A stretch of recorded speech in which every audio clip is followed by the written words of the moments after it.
Inside the circle, the power and peril of closed groups.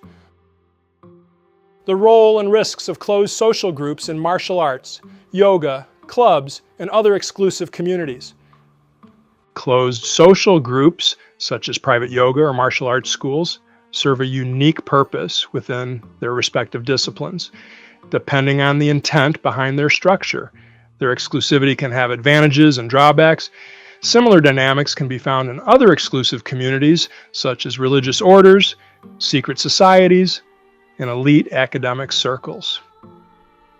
There are some advantages of having closed groups, such as a more focused learning environment. By restricting access, students or members can focus on their objectives without outside distractions or feeling self-conscious under public scrutiny. This is particularly important for traditional martial arts, esoteric yoga practices, or spiritual communities that require deep practices of observation, contemplation, and meditation as their main focus.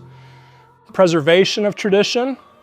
Many closed schools and societies follow lineages that prioritize secrecy or direct transmission from teacher to student. This can help to maintain authenticity, ensuring knowledge isn't diluted or misrepresented. Community and trust. A closed, structured system can encourage a strong sense of belonging, loyalty, and trust among members. This is very important for practices that involve partner training, deep introspection, or energy work, as well as in religious and esoteric orders. Safety and progression. Some disciplines involve physical conditioning or internal energy cultivation, such as with advanced Qigong, martial techniques, or breath control methods. Restricting access ensures students have proper guidance and do not attempt techniques without foundational preparation. However, there are also potential disadvantages to having a closed group. Exclusivity can limit growth. While privacy may support depth, it may also prevent potential new students from finding and benefiting from these practices. A highly restricted group may unintentionally create an echo chamber. Loss of cultural exchange.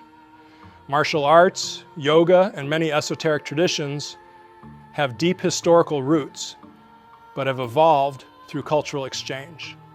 Over-restricting access could hinder the natural development of these traditions.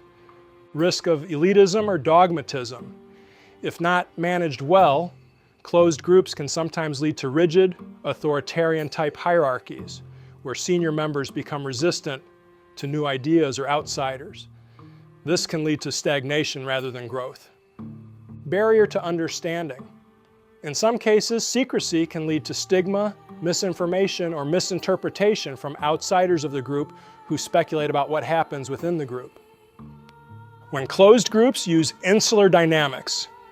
Closed groups, whether in martial arts, yoga, religious sects, secret societies, or elite academic circles, can sometimes encourage an us versus them mentality, especially if they become overly insular. Various terms refer to these types of groups, such as, but not limited to, dogmatic communities, ideological isolation, rigid group mentality, sectarian influence, closed system thinking, insulated hierarchies, excessive group loyalty, echo chamber environments, insular traditions, groupthink, and perhaps the most formidable term of cult, or cult-like. Critical or objective thinking can diminish in highly insular groups as members conform to a singular worldview. If a martial arts school, spiritual order, or elite academic group never question its methods or principles or refuses outside perspectives, it risks stagnation, stigma, and dogma. Some groups discourage members from engaging with alternative viewpoints, reinforcing a "this is the only way" mindset. Isolationism and us versus them mentality. If those outside of the group are viewed with hesitation, suspicion, or unworthiness, the group can become exclusionary rather than welcoming.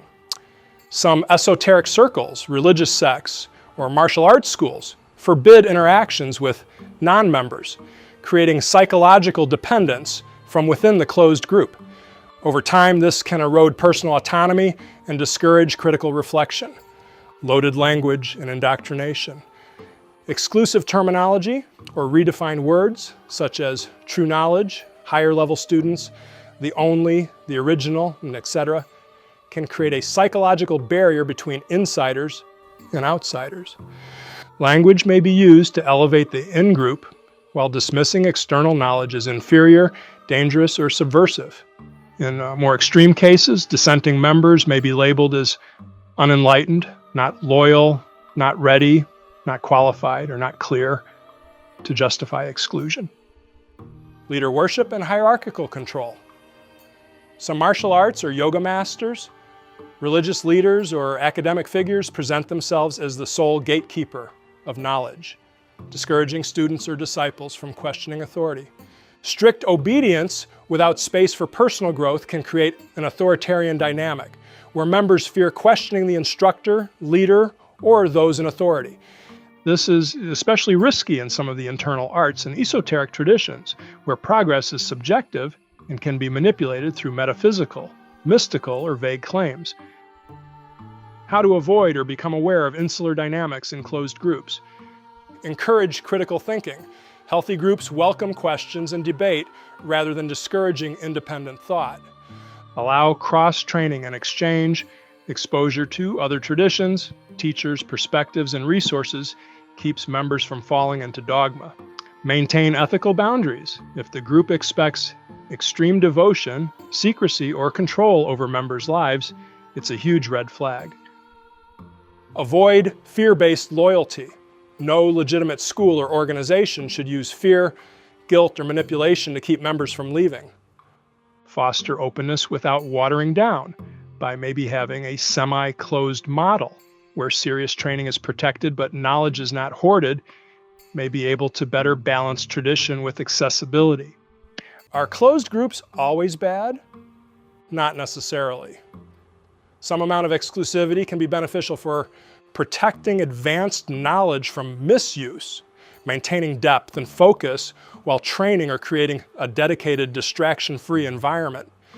However, if a group starts demanding absolute loyalty, rejecting all outsiders, or discouraging independent thinking, then it risks embracing high control group tendencies. Striking a balance between exclusivity and openness is key to ensuring that these groups remain places of learning, growth, and genuine tradition rather than echo chambers of control and manipulation. With over 46 years of firsthand experience training, studying and teaching in various closed as well as open groups and across different settings, I have observed their strengths and challenges in both types of formats. I have dedicated much time and effort in studying the underlying dynamics that shape these environments, recognizing both their positive and negative consequences. To deepen my understanding, I further invested years into the study of psychology, religion, Eastern philosophy, sociology, psychophysiology, and other related fields, allowing me to analyze closed group behavior with a broader and more informed perspective